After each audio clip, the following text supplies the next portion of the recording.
우리 자아분들에게 이렇게 인사해 보겠습니다. 장로님, 권사님, 집사님, 하나님의 기회가 있습니다. 이렇게 축복하면서 고백해 보겠습니다.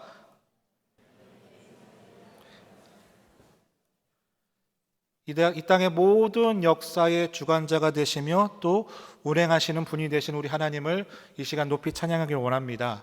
하나님 언제나 우리 삶 가운데 함께하고 계시고 최선의 길로 인도하시는 분이시지요. 오늘 그 하나님을 인하여 감사함으로 찬양하는 고백이 오늘 예배 시간이 되시기를 주님의 이름으로 간절히 축복합니다. 자, 오늘 함께 나눌 말씀의 제목은 단 한 번의 기회라는 제목입니다. 자, 오늘 이 시간에는 에스더 말씀을 살펴보려고 합니다. 이 에스더서는 특징이 있는데 에스더가 끝날 때까지 하나님이라는 단어가 단 한 번도 등장하지가 않습니다. 이렇게 하나님이라는 단어가 등장하지는 않지만요, 그러나 다른 어떤 성경책보다 하나님의 일하심과 하나님의 역사심이 나타나는 책이 바로 이 에스더라는 책입니다. 그래서 어떤 성경학자는요, 하나님의 임재와 존재를 의식하지 않고서는 에스더의 단 한 절도 넘길 수 없다라고 고백하기도 합니다. 그래서 이 에스더서는요, 우리를 향하신 소망의 책이 됩니다. 에스더서 결말을 보면 유다인들이 멸망을 당할 그때에 하나님께서 에스더를 왕비로 세움으로 말미암아 구원해 주신 이야기가 담겨져 있는 성경책이거든요. 그래서 이 에스더서를 읽어보면 하나님의 구원하심과 일하심을 우리가 경험할 수가 있게 된다는 것입니다.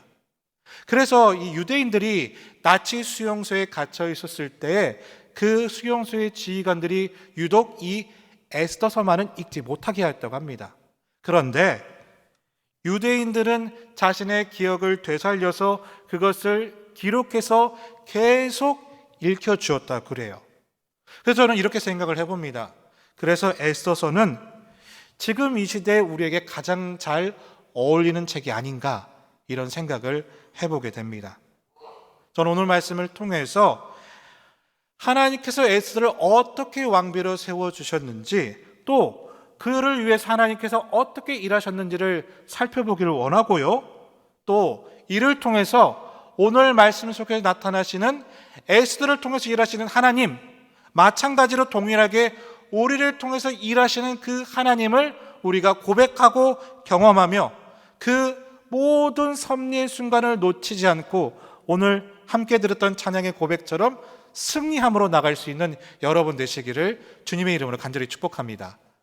자, 그렇다면 먼저 첫 번째로, 그렇다면 하나님은 어떻게 일하셨는가를 함께 살펴보길 원합니다. 우리가 읽진 않았지만요, 에스더서 2장 15절 말씀을 우리 같이 한번 읽어보겠습니다. 같이 읽어보겠습니다. 준비 시작.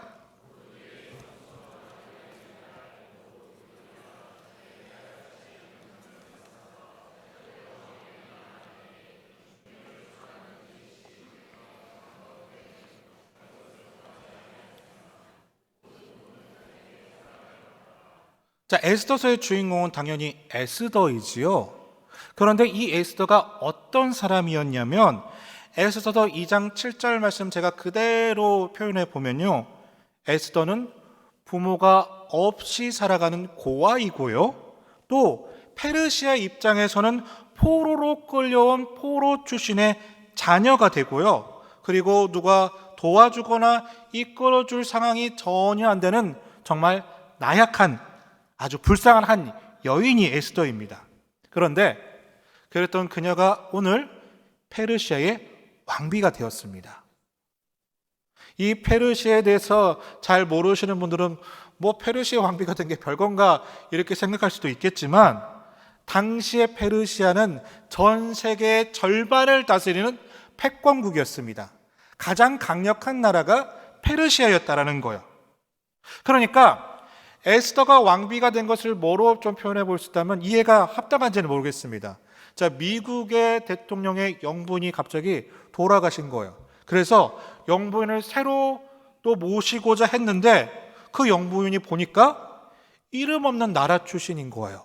게다가 더 캐보니까 미국으로 불법적으로 미입국한 사람의 딸이었습니다. 만약에 영부인이 퍼스트레이드가 그런 분이라면 어떻습니까? 전 세계가 발칵 뒤집혔겠죠. 또 그 출신의 나라는 대적특별을 하지 않겠습니까? 그러니까 당시 에스더가 왕비가 되었다는 것은요, 이보다 더하면 더했지 약하진 않은 사건이 되었다는 거예요. 게다가 그렇게 거대한 제국의 페르시아의 왕비가 되었던 과정을 살펴보면 그 모든 과정 가운데는 하나님의 간섭하심과 일하심과 역사심이 아니고서는 설명이 되지 않는다라는 것입니다. 그 배경을 먼저 살펴보면, 에스더서 1장의 말씀을 살펴보면 페르시아의 아하수에로 왕이 큰 자치를 베풀게 됩니다. 그리고 한참 흥이 올랐을 때 왕비를 자랑하고 싶은 마음에 와스티 왕에게 잔치장으로 오세요라고 부탁을 하는데, 이 와스터 왕비가요, 이런제 거절을 해버리게 돼요. 이때 이 아하술의 왕은 이에 대해 어떻게 할지 신하들에게 상의를 하게 되는데, 그 당시 왕을 가장 가까이 모셨던 7명의 지방관들이 뭐라고 얘기하냐면, 그렇다면 왕후를 폐위시켜야 된다고 말합니다. 이게 합당하다라고 해요. 게다가 그 말을 들었던 왕은 실제로 왕비를 폐위시키고 동시에 조서를 내려요. 모든 아내들은 나처럼 남편의 말을 복종하지 않는 일이 없도록 하라, 이렇게 조서를 내리게 되는 거예요. 자, 여기까지는요 그냥 그럴 수 있을 것 같아요. 왜냐하면 왕이 화가 나고 왕의 심기가 불편하면 그 왕의 심기를 잘 맞춰야 되는 신하들의 입장에서는 이런 사건이 당연히 일어날 수도 있을 거라고 볼 수 있을 것 같아요. 자, 그런데 그 다음부터는 좀 이해가 되지 않아요. 왜냐하면 자, 왕비가 폐위되었으니까 이제는 새로운 왕비를 뽑아야 되잖아요. 그런데 왕과 함께 이 거대한 나라를 다스렸던 7명의 지방관들이 뭐라고 건의를 하냐면, 전국에 조서를 내려서 가장 아리따운 여인을 찾아서 새로운 왕비로 세웁시다라고 건의를 했다라는 겁니다. 여러분, 좀 이상하지 않나요? 왜냐하면요, 왕비는 어찌 되었든지 간에 막강한 권력을 가진 사람입니다. 우리나라 역사를 봐도 이 왕비의 자리를 두고 자기 계파의 사람들, 자기 자녀들을 심으려고 세우려고 말도 안 되는 암투와 혈투를 벌이는 것을 우리는 역사에서 이미 알고 있습니다.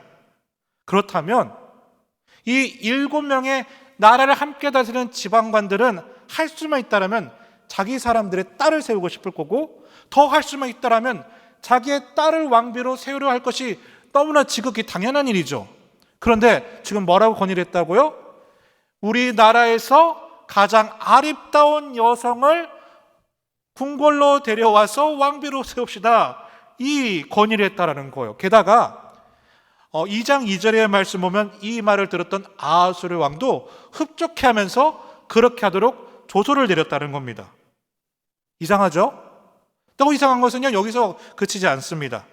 자, 여러분, 그렇게 가지고 여차저차해서 에스더도 이제 궁궐로 왔단 말이에요. 하지만 왕비가 되려고 하려면 여러분 얼마나 많은 준비가 필요하겠습니까?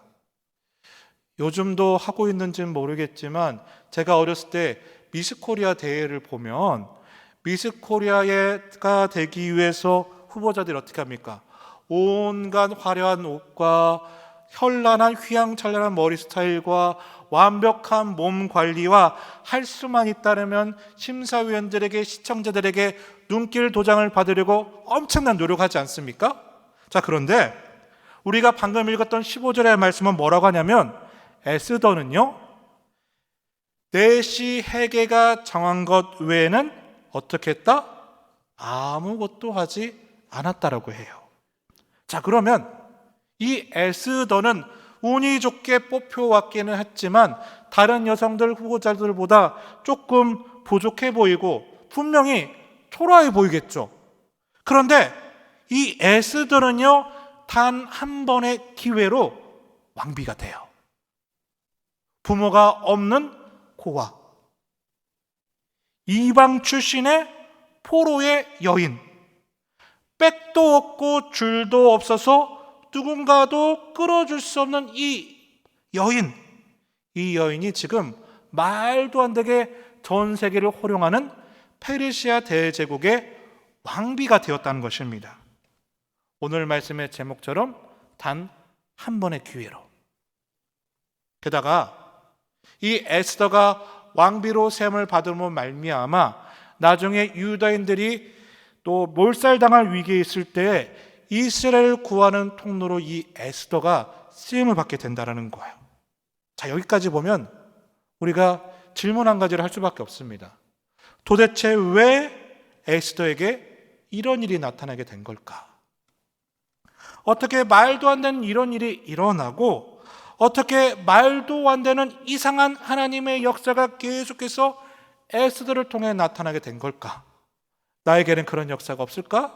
여러분 이런 질문을 하게 되지 않겠습니까?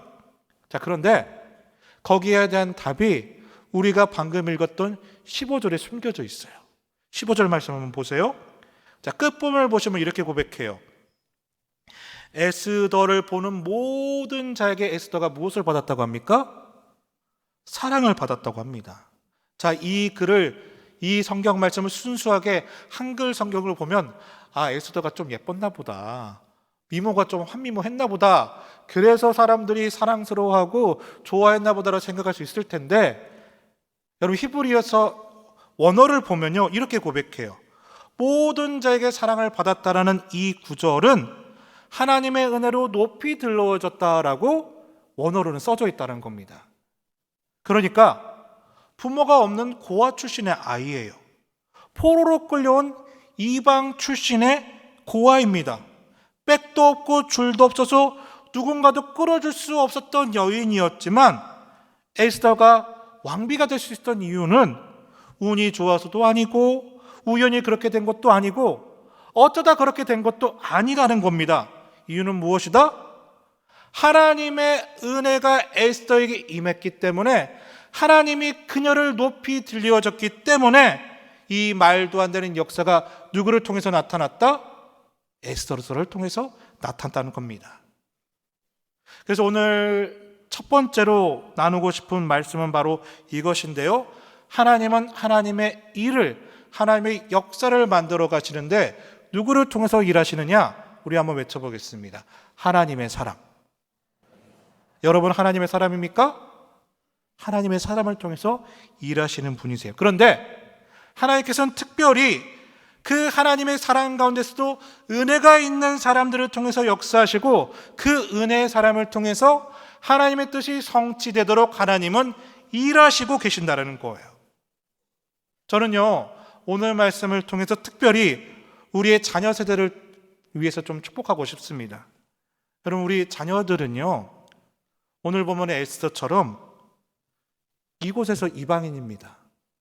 여러 곳을 이동하면서 우리의 자녀들은 그곳에서 항상 이방인이 되는 에스더 같은 경험을 하게 됩니다. 게다가 우리 자녀들이 엄청난 백도 있는 것도, 우리가 대단한 사람이면 그럴 수 있겠지만 그런 것도 아니고 막강한 힘을 가진 것도 아니고 우리가 뭔가를 끌려다 줄 수도 있는 것도 아니고 우리는 공무원이다 보니까 사람들이 계속 우리의 약점을 노리고 또 우리의 자녀들도 계속 어디를 가든지 텃세에 시달리면서 힘들게 살고 있어요. 그러나요 여러분 괜찮습니다. 왜냐? 에스더에게 하나님의 은혜가 임한 것처럼요 우리 자녀들에게도 하나님의 은혜가 임하여져서 하나님께서 높이 들리시고자 한다라면요 고아였던 그녀도 이방 출신이었던 그녀도 하나님이 왕비로 세워주신 것 같이 그런 사람 없어도 그런 힘이 없어도 우리의 자녀들을 하나님께서 크게 사용해 주실 줄로 믿습니다. 그 희망과 소망을 에스더서를 통해서 발견하게 되시길 바랍니다. 지금 보면 때려 죽이고 싶고 뜯어 말리고 싶지만 그 에스더에게 소망이 있는 것처럼 우리 자녀에게도 소망이 있고 동일하게 여러분에게도 그 에스더와 같이 하나님의 은혜로 높이 들려지는 놀라운 하나님의 일하심이 함께하게 되시기를 주님의 이름으로 간절히 축복합니다. 자, 그렇다면 우리에게 진짜 필요한 것은 뭘까요? 정말 우리에게 정말 중요한 것은 뭘까요? 그것은요, 바로 하나님의 은혜입니다. 한번 외쳐보겠습니다. 하나님의 은혜. 하나님의 은혜가 우리를 통해 높이 들려지게 되면요, 하나님의 역사는 우리를 통해서 일하시게 되고 하나님은 나를 통해서 하나님의 뜻을 성취하게 된다는 거예요. 축복하기는 우리와 우리의 모든 자녀들이 그 은혜로 높이 들려지는 일들이 우리의 삶 가운데, 그들의 삶 가운데 나타나게 되시기를 주님의 이름으로 간절히 축복합니다. 자, 그런데 두 번째로 살펴보고 싶은 것이 있는데, 이렇게 하나님의 은혜로 들려져야 되는 이유가 있더라고요. 이유가 뭐냐? 자, 에스더서 2장 18절은 이렇게 고백하는데요, 우리 18절의 말씀을 같이 한번 읽어보겠습니다. 준비 시작.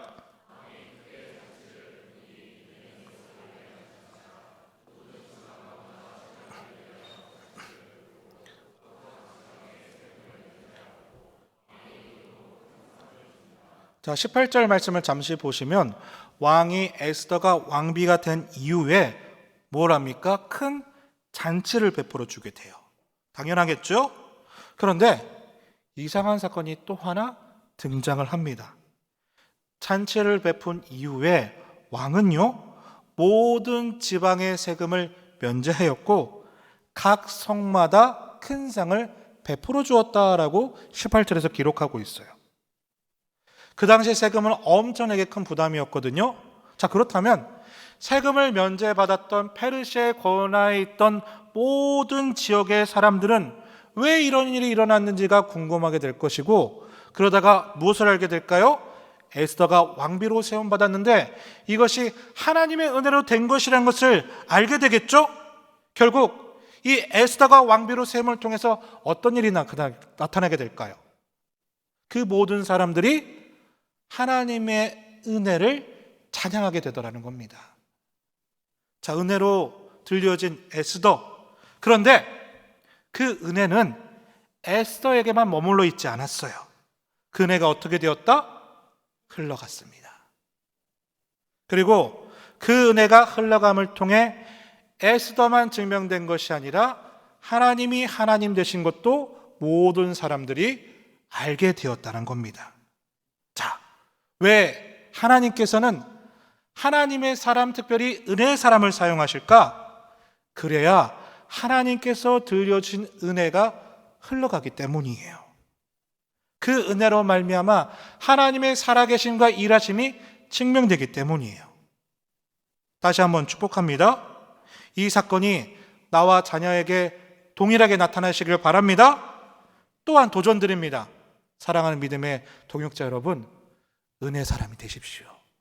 그리고 그 은혜에게 높이 들리는 자가 되시고 그 은혜를 나에게만 머무르지 하지 않게 하시고 그 은혜를 흘려보내는 축복의 통로가 되시길 바랍니다. 왜요? 그런 사람을 하나님은 사용하시기 때문입니다.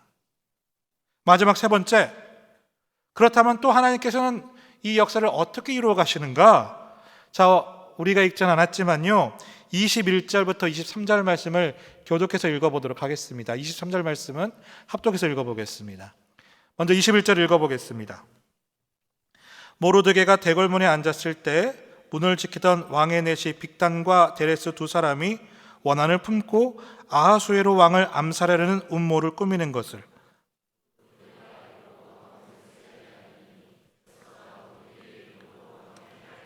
같이 읽겠습니다. 조사하여 실증을 얻었으므로 두 사람을 나무에 달고 그 일을 왕 앞에서 공중일기에 기록하니라. 자, 어떤 사건이 또 펼쳐지냐면 모르드게가 궁궐 밖에 있다가 왕을 암살하려는 음모를 듣게 돼요. 그래서 그 사실을 에스더에게 알렸더니 에스더는 또 어떻게 하냐면 삼촌 모르드게의 이름으로 왕에게 알리게 됩니다. 자, 여기서 에스더가 굳이 삼촌 모르드게 이름으로 왜 왕에게 알렸을까요? 아마 이런 생각이 있을 것 같아요.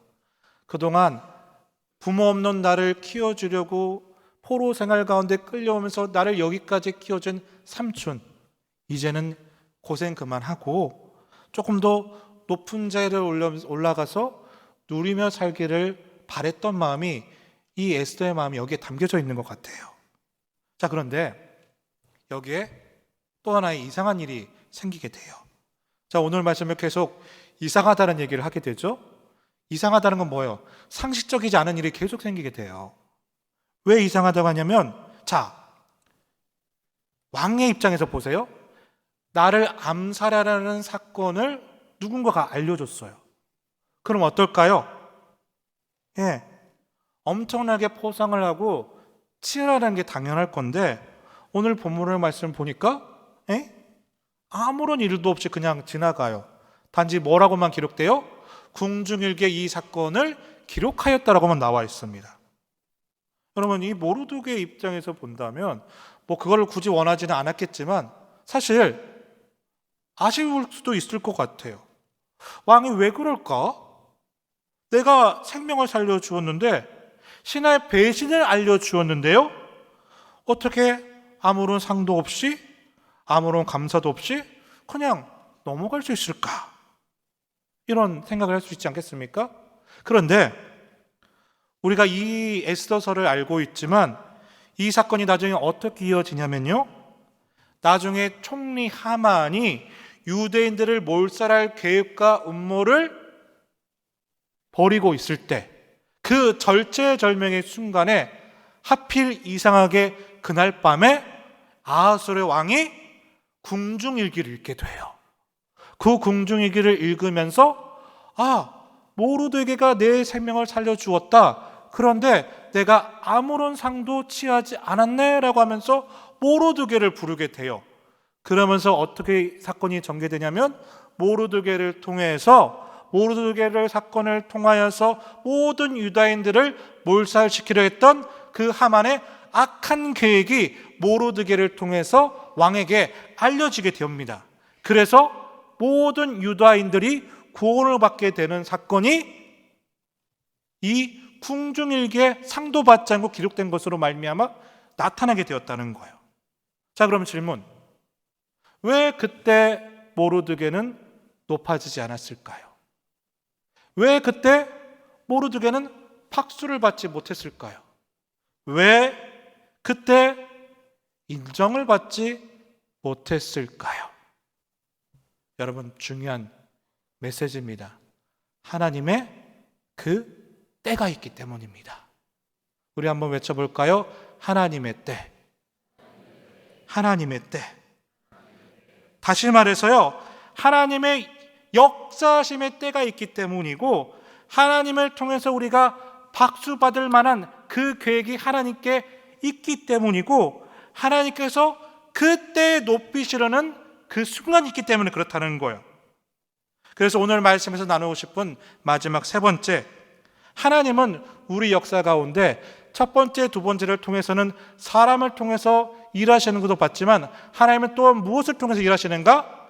하나님의 때를 통해서 일하신다는 것을 우리는 알게 된다는 것입니다. 그러니까 내 시간, 내 때가 아니에요.